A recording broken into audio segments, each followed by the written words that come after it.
By chance, as many of these things, I fell into it when the Pink Floyd asked a friend of ours to do the cover for Saucerful of Secrets, and he declined, and I was eavesdropping at the door of our flat in South Kent at the time, circa 67, and I said, I'll do that, probably in a rather squeaky voice, I'll do that.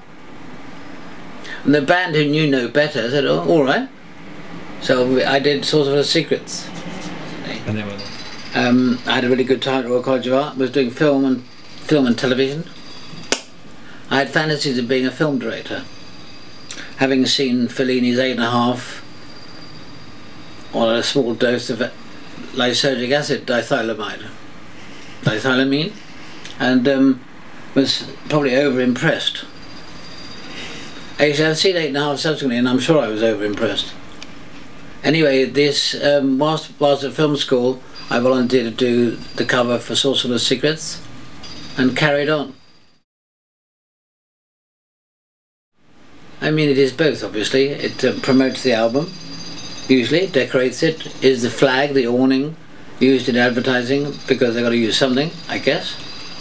And in some cases, of course, it's quite artistic, depending on who's done it and what's it like, and is it any good. It's much more artistic, or has more chance to be artistic, than the majority of advertising, because it is not enslaved to product, as we say.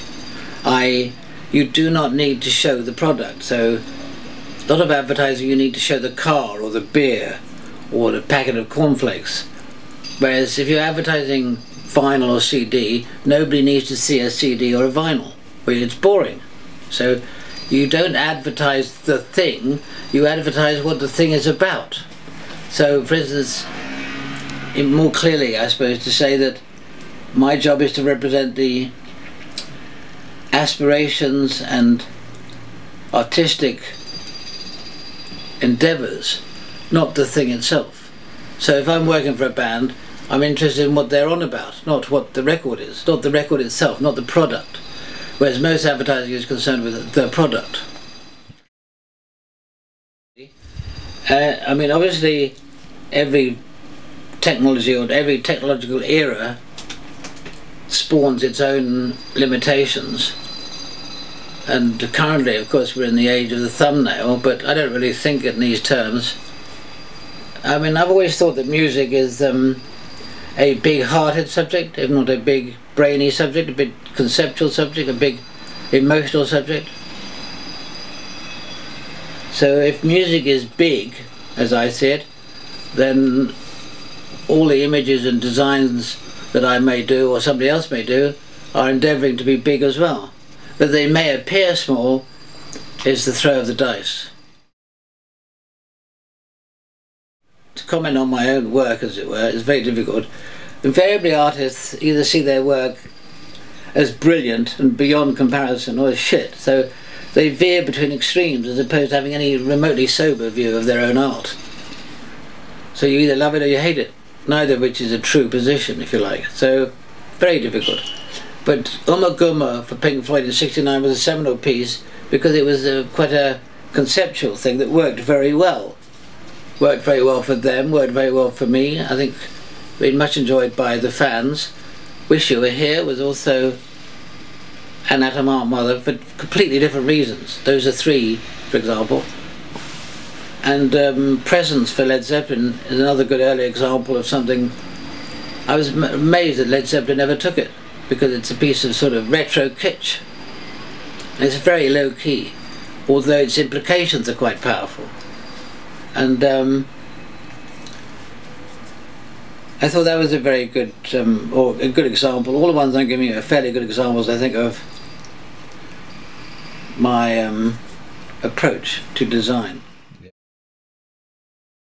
Just like music, in terms of design, I don't think so. I mean, I often think that the fans of a particular band don't really care what I think. I mean, why should they? So, for instance, a Pink Floyd fan knows what he likes, and it has no relationship to what I like. So, for instance, I was just having a discussion with a fellow designer the other day whose Floyd preference was for the early Floyd.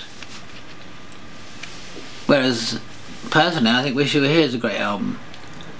So, you know, we were very different in our views about what the music was, but I don't think it had affected the design in either case, either for Wish You Were Here or for Saucerful. Yeah, it was, Vaccine is a great title. And the record was very nice because it had a certain sort of very drifty feel. Very, actually in a way, very unlike a Vaccine, at least unlike the sound of it. So there's quite an interesting set of contrasts.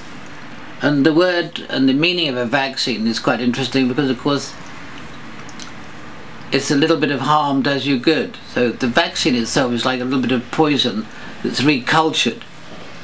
And your body learns to deal with it and thus learns to deal with a real thing. So it's quite interesting because it has associations with needles and medical stuff that feels unpleasant, but on the other hand, a vaccine is a saviour.